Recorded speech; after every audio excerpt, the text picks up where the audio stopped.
Desa merupakan suatu perwujudan atau kesatuan geografi, ekonomi, politik, sosial, dan kultural yang ada di suatu daerah dalam hubungan. Daerah ini pun punya pengaruh timbal balik dengan daerah lain di sekitarnya. Bintarto. Ada beberapa karakteristik yang menjadikan suatu daerah disebut desa, yakni 1. Gamein Saf 2, paguyuban 3, gotong royong 4, homogen, agraris, petani. 5. Toleransi sosial kuat.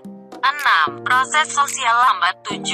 Bergantung pada alam. 8. Mobilitas desa pun punya tahap-tahapannya nih. Mulai dari yang kecil banget sampai yang besar. Apa saja? Ya, 1.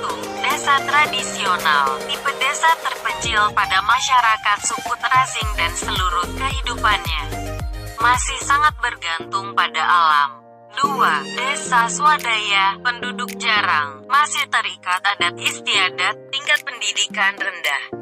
Kegiatan penduduk dipengaruhi alam, daerah berupa pegunungan atau perbukitan, dan lokasi terpencil.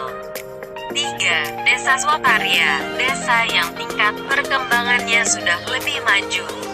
Adat istiadat sedang mengalami perubahan. Pengaruh dari luar sudah masuk sehingga mengubah pola pikir. Lapangan kerja dan produktivitas bertambah, mata pencaharian penduduk mulai beragam. 4. Desa swasembada, desa yang sudah maju, lokasi berada dekat dengan ibu kota.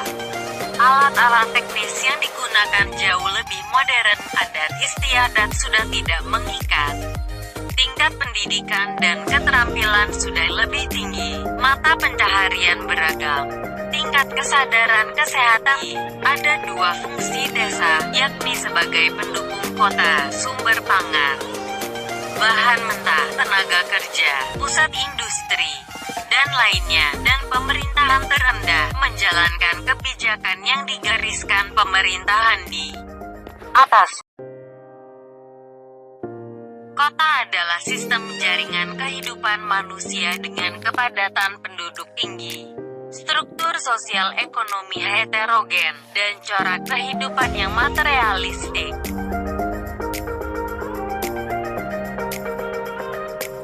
Karakteristik yang mencerminkan bila suatu daerah disebut sebagai kota. 1. Hubungan sosial bersifat gesellschaft. 2. Individualis dan materialistis. 3. Mata pencaharian non-agraris. 4. Status sosial ekonomi heterogen.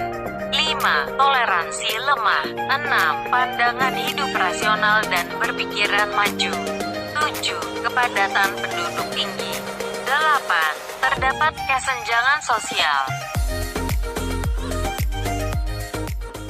Menurut bentuk perkembangan kota, ada 3 tahap, yakni 1.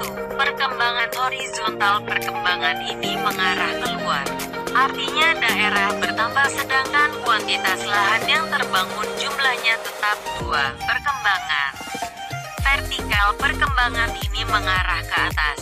Artinya daerah pembangunan dan kuantitas lahan yang terbangun tetap, sedangkan ketinggian bangunan bertambah.